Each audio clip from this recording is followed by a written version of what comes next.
Bienvenido a Brother to Brother, un lugar de estudio de la palabra de Dios, donde Dios está presente, donde la esperanza es real, donde Dios es glorificado, donde su palabra cobra vida.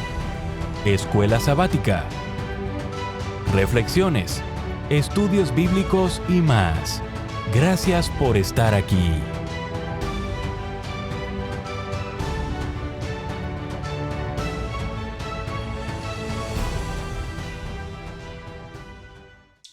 Muy bienvenidos a su programa Brother to Brother.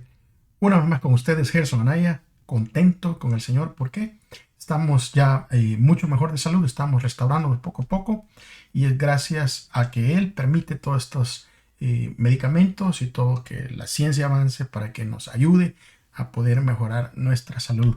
Agradecido también con ustedes, hermano, porque continúan compartiendo el video, continúan viéndolo, dejando sus comentarios. Agradezco al hermano Fabio, que siempre es un seguidor que siempre nos deja su comentario.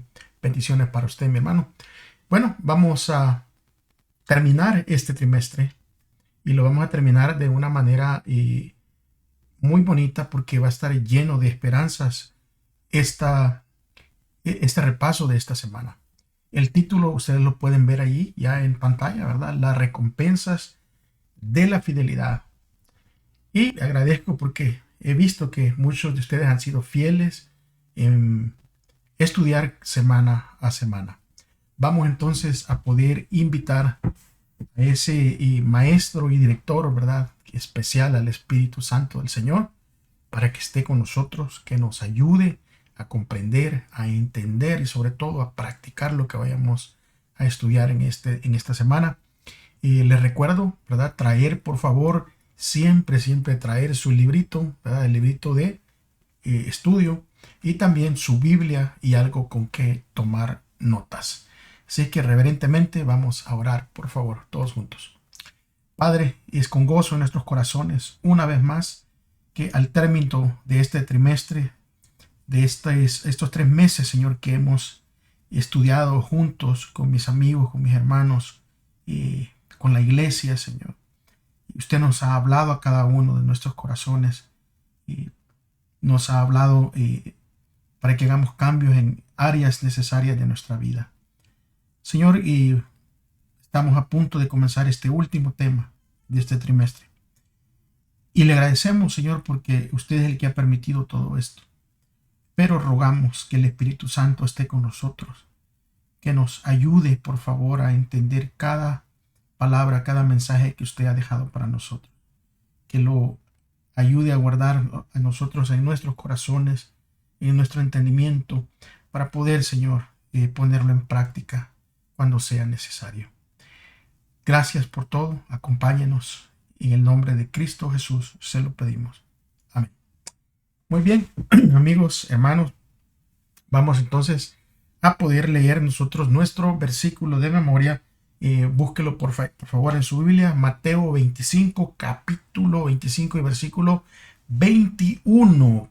Y dice de la siguiente manera: su Señor le dijo: bien, siervo bueno y fiel, sobre poco has sido fiel, sobre mucho te pondré, entra en el gozo de tu Señor. Aunque nunca nosotros podremos ganar la salvación, la Biblia utiliza la esperanza de la recompensa como una motivación para vivir fielmente como receptores indignos de la gracia de Dios. Porque en definitiva, todo lo que recibimos es siempre y exclusivamente, oígame bien, por la gracia de Dios. Nuestra salvación inmerecida es únicamente por gracia. Y en respuesta a esa gracia, nosotros obedecemos al Señor. Como escribió el profeta y rey, ¿verdad?, y cantautor, y de todo lo que usted le pueda encontrar a David, que era un hombre superdotado. David escribió: la ley del Señor es perfecta. Fíjese lo que escribe David: que restaura el alma. El testimonio del Señor es fiel, que da sabiduría al sencillo. Los mandamientos del Señor son rectos, que alegran el corazón. El precepto del Señor es puro, que alumbra los ojos. El respeto del Señor es puro, que permanece para siempre. Los juicios del Señor son verdad, todos justos. Son más deseables que el oro, más que, que la miel del panal. Además, por medio de ellos, tu siervo he instruido en guardarlos. Hay grande galardón. Salmo 19, versículos 7 al 11. Y así en muchos lugares de la Biblia habla de nuestras recompensas, lo que se nos promete por medio de Cristo después de la segunda venida. Y una vez que este terrible rodeo con el pecado termina definitivamente, después de que hayamos dejado nosotros la presencia, ¿verdad?, continua que hay en este mundo de pecado, hay una recompensa. Y vamos a ver que aquí se nos promete a nosotros muchas cosas, ¿verdad?, que el hombre a veces no entiende hoy en día. Y la seguridad que tenemos nosotros de obtener todas las cosas que se nos han prometido como recompensas de la fidelidad. Vamos entonces a ir rapidito, dele vuelta a su paginita. Domingo, la recompensa por la fidelidad. Y vamos a leer allí en Hebreos capítulo 11 y versículo 6, que es bien conocido, pero bien conocido. Vamos a leer versículo 6, que dice: sin fe es imposible agradar a Dios, porque es necesario que el que se acerque a Dios crea que Él existe y que sabe recompensar a quienes lo buscan. Este versículo debería de significar mucho para nosotros. ¿Por qué? Porque la fe con la que nosotros nos acercamos a Dios tiene que ser una fe que crea que Dios es el creador y existe, ¿verdad? Y que también tenemos que tener en cuenta de que ese mismo Dios que crea, que también sostiene a todos los seres vivientes, que sostiene el universo, ese Dios, como dice Hebreos 11:6, sabe recompensar a quienes le buscan. Este versículo, claro que tiene que significar mucho para nosotros, especialmente ahora que estamos viviendo en este mundo que se está desmoronando pedazos a pedazos, en este mundo en donde volteamos a ver para nuestro alrededor y miramos pura fatalidades, crimen, hambre, terremotos y muchas otras cosas que a veces nos desvían, ¿verdad?, o nos quitan la atención de enfocarnos en que todo eso va a terminar y que Dios regresará y recompensará a todos aquellos fieles. Y es por eso que nosotros debemos, al abrazar esta verdad, esta promesa en nuestro corazón, tenemos que responder a lo que dicen estas promesas. Vamos a ver Apocalipsis 22, capítulo 22, versículo 12, que dice: miren, ya pronto vengo y traigo conmigo mi galardón para recompensar a cada uno conforme a sus acciones. Isaías también en el capítulo 40 y versículo 10 nos dice: miren, Dios es el Señor, viene con poder y su brazo dominará. Miren, ya trae con él su recompensa y le procede el galardón. Y allí mismo en el mismo libro de Isaías, en el capítulo 62 y versículo 11, vuelve a decir: oigan lo que el Señor ha dado a conocer hasta los extremos de la tierra. Digan a la hija de Sión: aquí viene tu Salvador, su recompensa lo acompaña, sus obras le anteceden.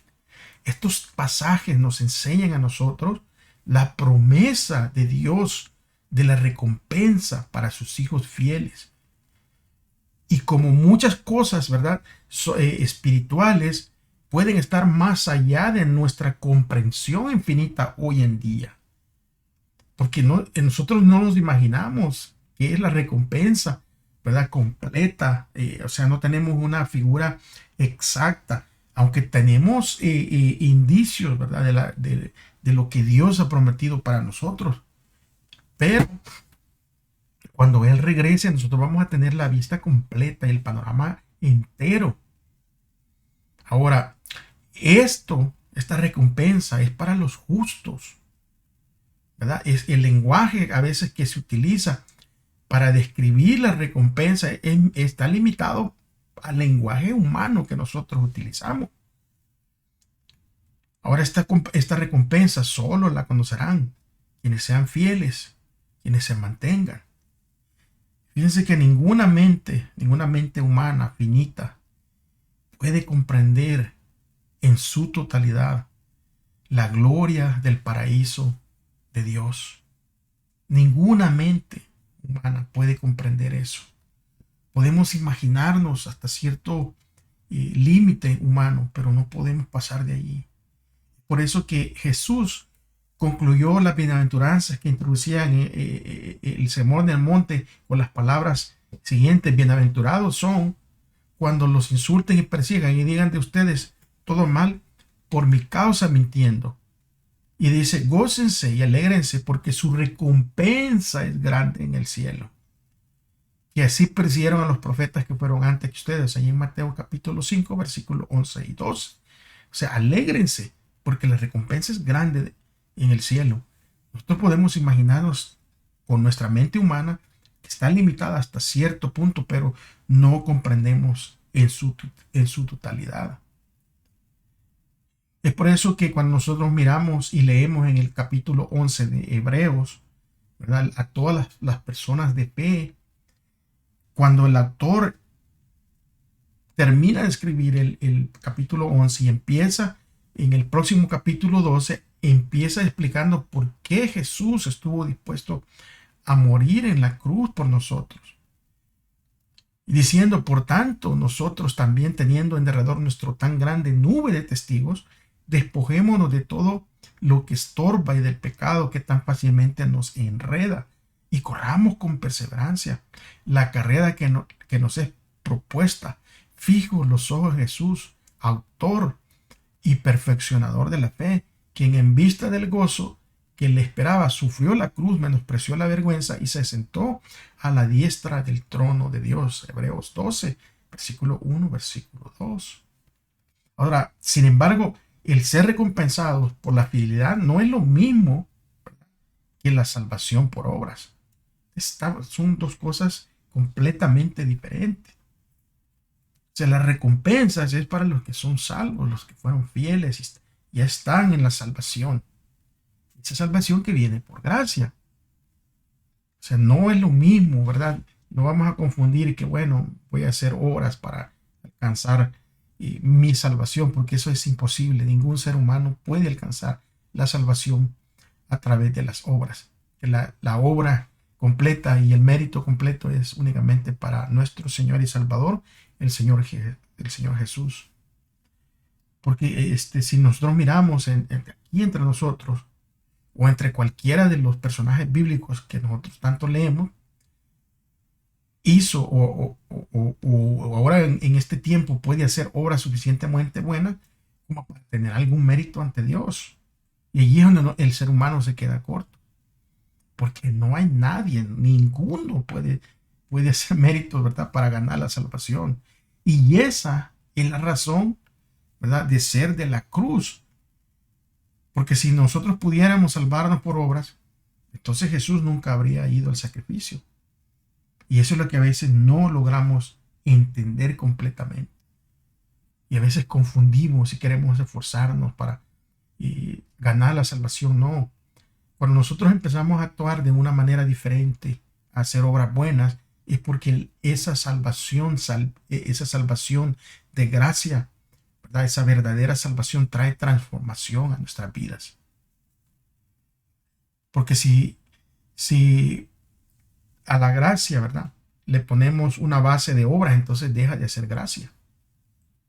Y eso dice Romanos capítulo 11, versículo 6. Porque si fuera por obras, la gracia ya no sería gracia. O sea, está viendo. Es por eso que Estas recompensas, ¿verdad? Que vienen son el resultado de lo que el mismo Dios ha hecho en nosotros y en nosotros. Y en nosotros. Entonces estas recompensas son únicamente el resultado de lo que Dios ha hecho por nosotros y en nosotros. Ahora vamos a ver lo que tiene que ver con la vida eterna. Y ese es otro tópico. O sea, porque todos los seres humanos, ya sea que nos guste o que no nos guste, nos espera una eternidad. Según la Biblia, ¿verdad? Esta eternidad se presentará en una de estas dos formas. Y al menos, para cada uno de nosotros individualmente, ¿verdad? Y se va a esperar en la forma de la vida eterna o la muerte eterna. No hay intermedio. Eso es lo que la Biblia enseña. ¿Estamos o no estamos? No podemos, la Biblia nos enseña que podemos estar en un lado y al otro, o que hay un lugar intermedio donde yo puedo, pasarla neutro y no quiero saber de Dios, pero tampoco me quiero perder. No, la Biblia enseña vida eterna o muerte eterna. Una de dos. O es la vida o es la muerte. Y esta es verdaderamente, ¿verdad?, una cuestión de todo, como se dice, ¿verdad?, o nada. Porque el libro de Romanos, capítulo 6, versículo 23, claramente dice, porque la paga del pecado es muerte, mas la dávida de Dios es vida eterna en Cristo Jesús, Señor nuestro. Y ese hermoso versículo de Juan 3:16, que la mayoría de personas lo conocen, dice, porque de tal manera amó Dios al mundo que ha dado a su Hijo unigénito, para que todo aquel que en él crea no se pierda, mas tenga vida eterna. O sea, aquí las opciones que se presentan son únicamente dos. O sea, si creemos, no nos perdemos. No creemos, nos perdemos, ¿verdad? Y es de veces difícil imaginarnos, ¿verdad?, que estas dos opciones están tan marcadas y tan distintas, ¿verdad? Porque una opción nos lleva a la vida eterna y otra opción nos lleva a la muerte eterna. Y es por eso que nosotros tenemos que tomar una decisión. Y probablemente si ustedes están mirando este video, mi deseo, ¿verdad?, es que ustedes hayan elegido la vida eterna. O que estén en este momento tal vez queriendo saber, ¿verdad?, acerca de la vida eterna, que tomen la decisión, que hagan una determinación de hacerlo y no perderse. Porque Dios tiene la capacidad única de hacer todo lo que dice que puede hacer y cumplir todas sus promesas, incluso la promesa de darnos una vida eterna.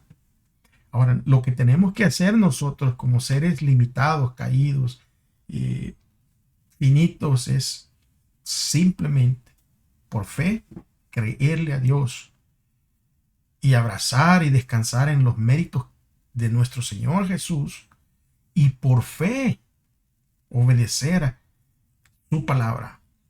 Juan 14, 1 al 3, que ya lo hemos leído en lecciones pasadas, pero es bonito este pasaje de Juan 14, 1 al 3, que dice: no se turbe vuestro corazón, creer en Dios, creed también en mí. En la casa de mi Padre muchas moradas hay, y si así no fuera, yo lo hubiera dicho. Voy pues a preparar lugar para vosotros. Y si me fuere y os prepararé el lugar, vendré otra vez y os tomaré a mí mismo, para que donde yo estoy, vosotros también estéis. Hermosa promesa. Y el consejo que da el Señor lo podemos ver claro aquí en el versículo 1 y el versículo 2, ¿verdad? El versículo 1 dice que no hay que turbarnos, o sea, no hay que preocuparnos. Aunque miremos que las cosas se ponen difíciles, aunque tengamos que pasar por situaciones horribles y difíciles, no hay que turbarnos. ¿Por qué? Porque esto es pasajero. Dios está preparando un lugar para nosotros. Y esa es la promesa del versículo 2 y versículo 3. Y que Dios va a regresar por nosotros. Es por eso que Jesús, en los últimos días de su ministerio aquí en la tierra, él pronunció estas sorprendentes palabras de esperanza que les daría valor a sus discípulos, que los alentaría. Pero estas palabras no solo tienen que levantar el ánimo a los discípulos, sino a nosotros también en estos tiempos, ¿verdad?, de desaliento o en tiempos de prueba que tengamos que pasar. Esto también es para nosotros.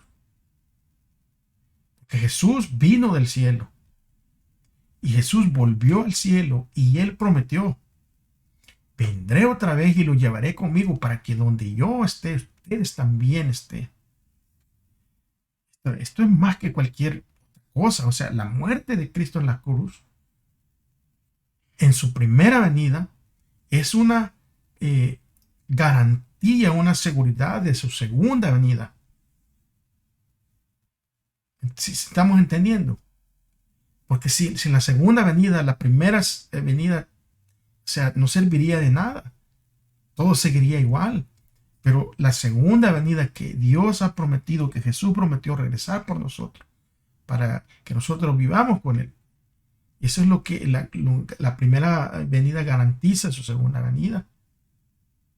Y es así como nosotros podemos estar seguros de que Jesús murió en la cruz por nosotros. Y tenemos que tener la convicción de que lo comprometió, lo va a cumplir. Y en el versículo 3 de Juan 14 dice: vendré otra vez y lo llevaré conmigo para que donde yo esté, ustedes también estén. Ahora nosotros tenemos que reflexionar en esa idea, ¿verdad?, de que la primera venida de Cristo es la garantía de su segunda venida. Porque ¿qué fue lo que sucedió en la primera venida? Que hace, ¿verdad?, de la segunda venida una promesa en la que nosotros podemos confiar. Si nosotros hemos estudiado la Escritura, podemos claramente que había una profecía de que el Mesías iba a venir y iba a tomar nuestro lugar, tal como lo hizo, como lo había prometido, lo hizo en su primera venida, tomó nuestro lugar, muriendo por nosotros. Y eso garantiza que su segunda venida va a ser tal y como lo ha prometido. El día martes nos va a hablar de la Nueva Jerusalén. Y aquí en la Nueva Jerusalén nosotros encontramos, ¿verdad?, una descripción bíblica de la Nueva Jerusalén. Es, por cierto, que Abraham nada más vio esta Nueva Jerusalén por fe. Hebreos 11:10 dice que porque esperaba la ciudad con fundamentos cuyo arquitecto y constructor es Dios. En Hebreos 11:10, o sea, Abraham nomás por fe pudo ver eso. ¿Por qué? Porque la Nueva Jerusalén es la obra maestra de Dios y está construida para quienes lo aman y para quienes obedezcan por completo al Señor. Saben que la Nueva Jerusalén será el hogar de los hijos fieles de Dios. Estará en el cielo durante el periodo del milenio. Y posteriormente, cuando la nueva Jerusalén viene, ¿verdad?, y asienta en la tierra, en esta tierra nueva, ahí quedará por la eternidad. O sea, hay buenas noticias, hermanos, amigos, para nosotros. Para los que no nos gusta andar mudándonos, empacando y todo eso. Claramente, cuando leemos ese relato bíblico, vemos que Dios es el que se encarga de todo. Y Juan claritamente, él dijo lo que vio y dijo: yo, Juan, vi la santa ciudad, la Nueva Jerusalén, que descendía del cielo de Dios, engalanada como una novia para su esposo. Apocalipsis 21, versículo 2. ¿Cuáles son unas de las cosas que se nos han prometido en la Escritura? Allí mismo en Apocalipsis 21, búsquelo y lea conmigo, por favor. Búsquelo, lea con su vista y escuche. Mira lo que dice el versículo 1 en adelante de Apocalipsis 21. Vi un cielo nuevo y una tierra nueva, porque el primer cielo y la primera tierra pasaron, y el mar ya no existía más. Y yo, Juan, vi la santa ciudad, la nueva Jerusalén, descender del cielo de Dios, dispuesta como una esposa ataviada para su marido. Y oí una gran voz del cielo que decía: He aquí el tabernáculo de Dios con los hombres, y él morará con ellos, y ellos serán su pueblo, y Dios mismo estará con ellos como su Dios. Enjugará Dios toda lágrima de los ojos de ellos, y ya no habrá más muerte, ni habrá más llanto, ni clamor, ni dolor, porque las primeras cosas pasaron. Y el que estaba sentado en el trono dijo: He aquí, yo hago nuevas todas las cosas. Y me dijo: Escribe, porque estas palabras son fieles y verdaderas. Y me dijo: Hecho está, yo soy el alfa y el omega, el principio y el fin. Al que tuviera sed, yo le daré gratuitamente de la fuente del agua de vida. El que venciere heredará todas las cosas, y yo seré su Dios, y él será mi hijo.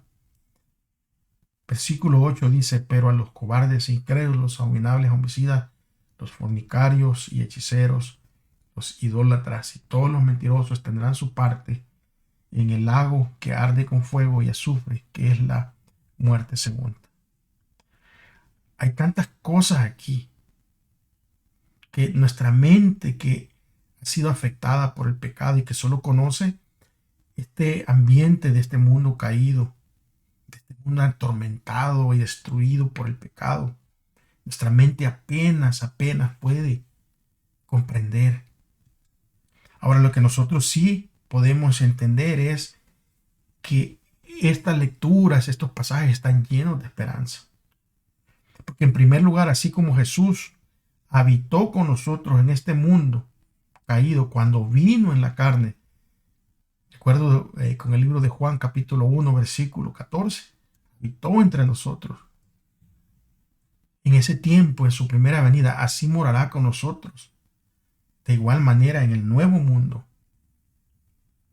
Y este debió haber sido un privilegio grande para quienes vieron a Jesús de cerca y pudieron caminar con él en persona. Saben que nosotros tendremos esa oportunidad nuevamente, solo que ahora será de una manera todavía más clara, porque ya no tendremos ese velo de pecado que ahora tenemos, que distorsiona todas las cosas que vemos, todo lo que nosotros queremos admirar. El pecado lo distorsiona, todas las cosas espirituales que deberíamos, ¿verdad?, poder entender sin este velo de pecado. En esa vez cuando Jesús regrese, ya no tendremos ese velo y podremos mirar la plenitud de su gloria. Entonces, ¿verdad?, también los que solo ahora conocemos, ¿verdad?, las lágrimas, la tristeza, el llanto, el dolor, ahora entendemos, ¿verdad?, que una de las mayores promesas de la Biblia es que Dios enjugará todas esas lágrimas de nuestros ojos, porque ya no habrá más llanto, ya no habrá más muerte, ni clamor, ni dolor, porque todas las primeras cosas, todo este mundo distorsionado por el pecado habrá pasado. Y todas esas primeras cosas quedarán terminadas para siempre. Esas cosas que nunca debieron haber existido si el hombre hubiera sido fiel y no hubiese sido desobediente y caído en pecado. Además de todo eso, del trono de Dios va a fluir el río de pura vida. Y a ambos lados del río, dice la Escritura, está el árbol de la vida. Y el trono de Dios estará allí. Y veremos su rostro, de acuerdo con Apocalipsis 22:4. Por eso que una vez más, entonces los redimidos vivirán en una intimidad con Dios, que por lo general esa intimidad ahora no la podemos tener debido, ¿verdad?, a nuestro pecado, al pecado que mora en nosotros. Ahora, la parte final de este pasaje que leímos, el capítulo 21, la parte final en el versículo 8, es triste. Es triste porque habla del destino de los que enfrentarán la segunda muerte. Si ustedes notaron, ahí el versículo 8 decía que los cobardes, los incrédulos, los abominables, los homicidas, los fornicarios, hechiceros, los idólatras. Todos los mentirosos tendrán su parte en el lago que arde con fuego y azufre, que es la segunda muerte. Nosotros miramos ahí, hermanos, de que es terrible, ¿verdad? Que el ser humano se pierda por sus propias decisiones. No porque Dios lo decida o porque Dios haya diseñado eso así, sino porque el ser humano rechaza. El ser humano no escucha la voz de Dios. Nosotros podemos mirar ahí un montón de la descripción que se da, ¿verdad?, de las personas que no van a entrar. Y a veces alguien se puede preguntar, bueno, ¿y por qué algunas personas se pierden y algo otras que han hecho las mismas cosas se salvan?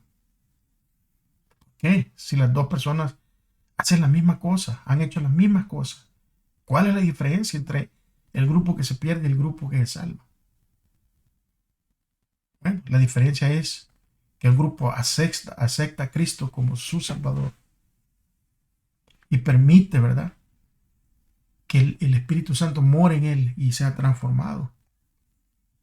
Y todo eso está en aceptar por fe a nuestro Señor Jesús como nuestro Salvador. Porque al final de todo va a haber un ajuste de cuentas. Y sabe que este tipo de cosas no nos gusta, lo que tiene que ver con ajuste de cuentas. Aquí en Estados Unidos, donde estamos grabando, es la fecha, ¿verdad?, de ajuste de cuentas con la compañía de impuestos, o sea, la que se encarga de recaudar los impuestos, lo que el famoso tax que le dicen aquí, ¿verdad?, income tax. Mucha gente tienen que ajustar cuentas para pagar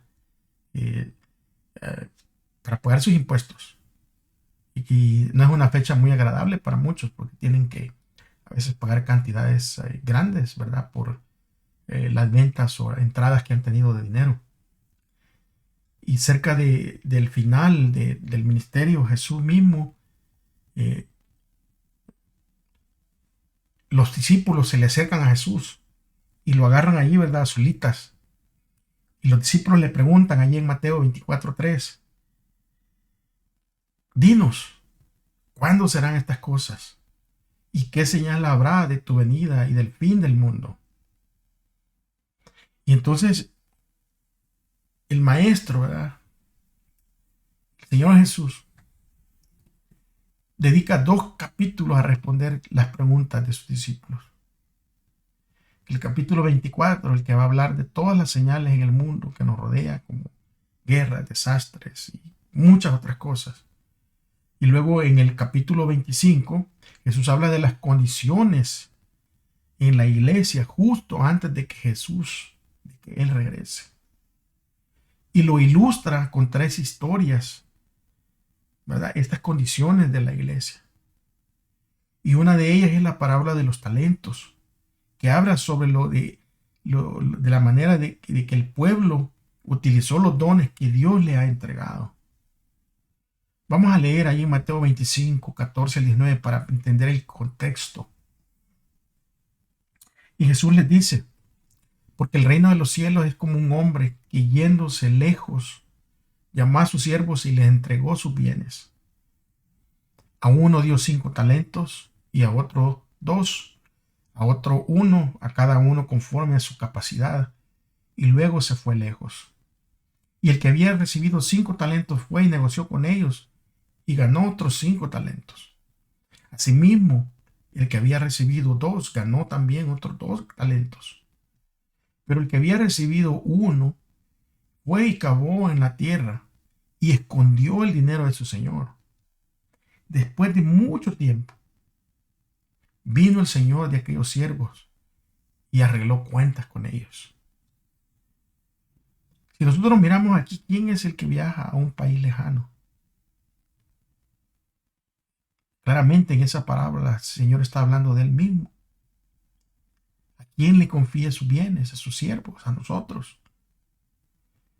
¿Y ¿Qué significa entonces ahí en el versículo 19 de Mateo 25 arreglar cuentas?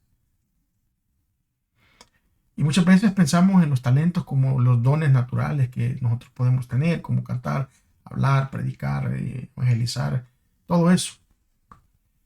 Pero en otra historia, ¿verdad?, de las mismas, en Lucas, en el capítulo 19, 12 al 24, se menciona específicamente el dinero y su administración. Porque esta importante lección es dada a los discípulos para beneficio de los creyentes que viviesen hoy en estos días, o sea, para nosotros. Y estos talentos no representan solamente la capacidad de dones que podemos tener como personas. Porque la palabra dice en esa parábola que se aplica a los recursos temporales que Dios ha confiado a su pueblo. Por eso Mateo 25, 20 al 23 dice que dice Dios a quienes fueron administradores fieles del dinero, que fueron administradores que apoyaron. Y le dice que entren en el gozo de su Señor, ahí en Mateo 25, 23. Y es muy natural que nosotros a veces pensemos que la otra persona es la que tiene más talento que nosotros. Y por lo tanto la otra persona es más responsable ante Dios. Sin embargo, en el relato bíblico podemos ver que la persona con un solo talento, o sea, con la menor cantidad de dinero, fue la que resultó ser más infiel. Incluso perdió el reino. Y es que nosotros no debemos enfocarnos en las responsabilidades de los demás.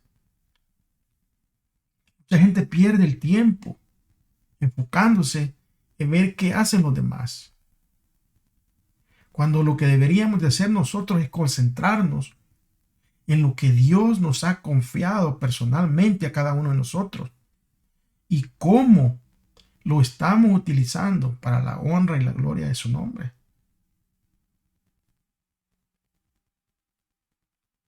¿Saben que sería bueno preguntarnos cuán bien nos irá cuando Dios venga y nos toque arreglar cuentas con cada uno de nosotros? Es algo en lo que tenemos que meditar, hermanos, amigos.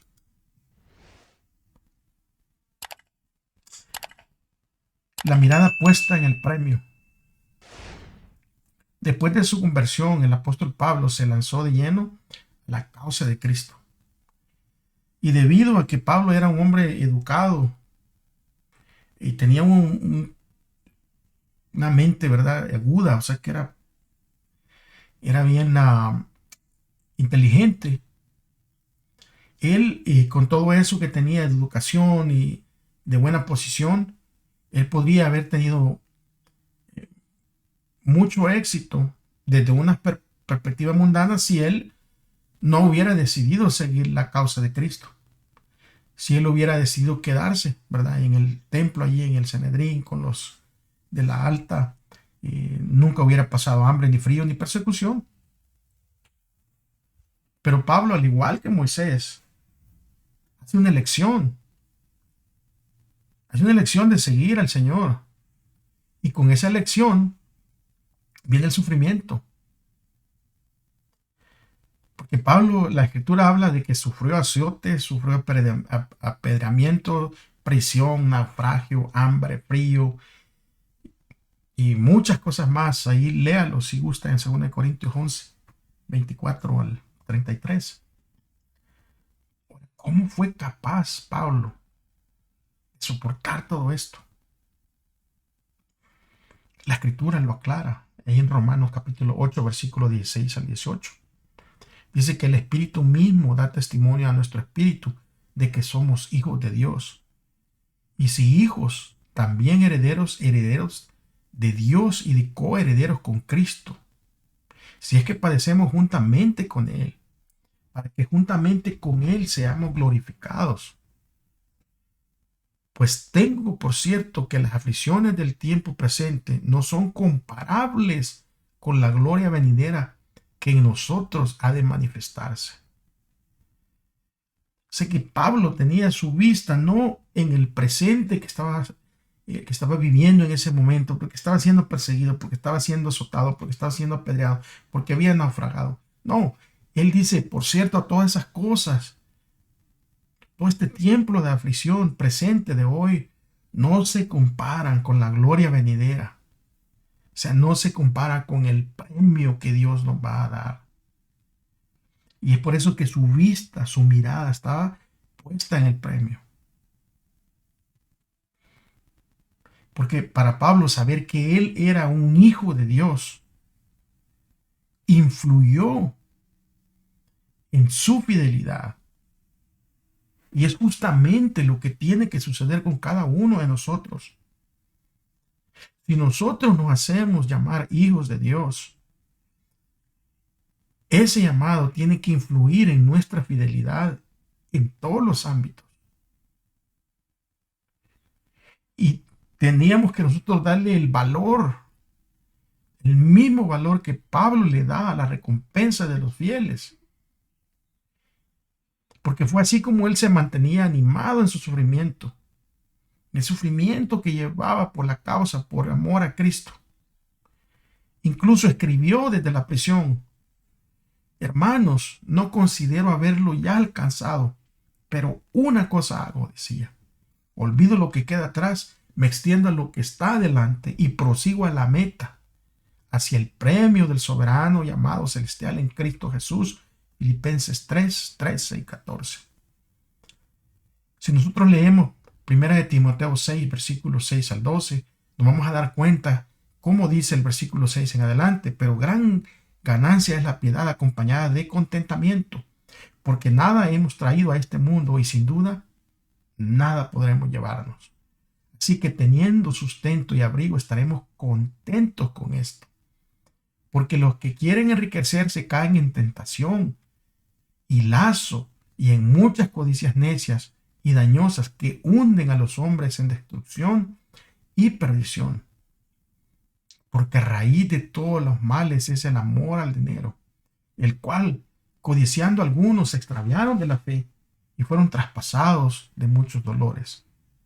Mas tú, oh hombre de Dios, huye de estas cosas y sigue la justicia, la piedad, la fe, el amor, la paciencia, la mansedumbre. Pelea la buena batalla de la fe, echa mano de la vida eterna, la cual asimismo fuiste llamado habiendo hecho la buena profesión delante de muchos testigos que ya hemos visto, pero vale la pena repasarlo. Este mensaje central de estos versículos que acabamos de leer es especial para nosotros como hijos de Dios. Porque desde la perspectiva bíblica, la prosperidad se enfoca en tener lo que necesitamos cuando lo necesitamos. Y no se enfoca en una acumulación de posesiones. Y la prosperidad también reclama la promesa de Dios en Filipenses 4:19, que dice: mi Dios pues suplirá toda necesidad de ustedes, conforme a su gloria, conforme a su riqueza en Cristo Jesús.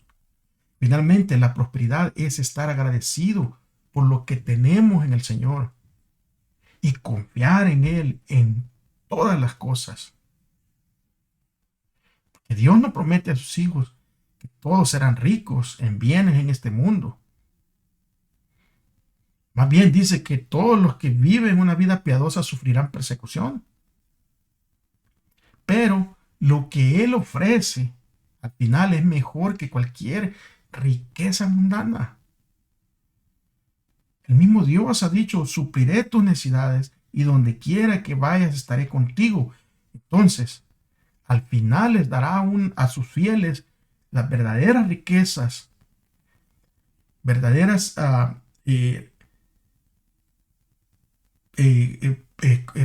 recompensas, ¿verdad? Pero sobre todo en la vida eterna. O sea, ¿no creen que eso es una recompensa tremenda, increíble? Es por eso que cuando el apóstol Pablo al final de su vida, él puede decir de esta forma, dice yo, dice Pablo, ya estoy para ser sacrificado. El tiempo de mi partida está cerca. He peleado la buena batalla de la fe. He acabado la carrera. He guardado la fe. Por lo demás me está guardada la corona de justicia que me dará el Señor, pues justo ese día. Y no solo a mí, dice él, sino también a todos los que aman su venida. Y en 2 de Timoteo 4, versículos 6 al 8. Que todos, por la gracia de Dios, podamos repetir y hacer realidad estas palabras de Pablo en nuestras vidas. Y que lo podamos hacer con la misma seguridad como él lo hizo. Que podamos decir que hemos peleado la buena batalla y que nos espera, ¿verdad?, esa corona de vida. Que el Señor nos continúe ayudando, mis amigos, mis hermanos. Que el Señor nos dé fortaleza para seguir. Porque estamos viviendo tiempos difíciles. Pero aún viviendo en estos tiempos difíciles, las personas que están implementando los principios bíblicos en su vida, este tipo de personas tienden a ser más generosas, ahorran regularmente para imprevistos y están saliendo muchos de ellos de la esclavitud, de las deudas y del consumo extremo. Y tienden a tener un estilo de vida que se caracteriza por la moderación, la disciplina, sobre todo el contentamiento con lo que tienen. ¿Por qué? Porque han eliminado el amor al dinero como Dios y están creciendo en su relación con el Dios creador. Las personas que viven de esta manera están llegando a la iglesia contentas para llegar y adorar a Dios con una actitud, y se puede ver una sensación de paz en sus rostros, una falta de ansiedad por los asuntos financieros, una sensación generalizada de satisfacción y agradecimiento hacia Dios. Y los conflictos maritales por el dinero mayormente van desapareciendo. Entran a adorar con un sentido de ilusión y expectativa de la presencia de Dios y de su obra entre ellos. Los ministerios de la iglesia que son dirigidos por estas personas son consolidados y tienen un fuerte alcance, porque hay un compromiso que viene justamente de esta misma relación y de esta confianza en Dios y de esta aplicación de los principios bíblicos. Estas personas difunden el amor de Cristo de maneras tangibles entre todos los necesitados. Se preocupan por las personas más débiles y necesitadas. Saben que se disponen fondos para garantizar que haya instalaciones, ¿verdad?, que apoyen plenamente el ministerio y que mantengan el nivel de excelencia que Dios espera de sus hijos. Pero la pregunta que tenemos ahora nosotros enfrente, cada uno, es: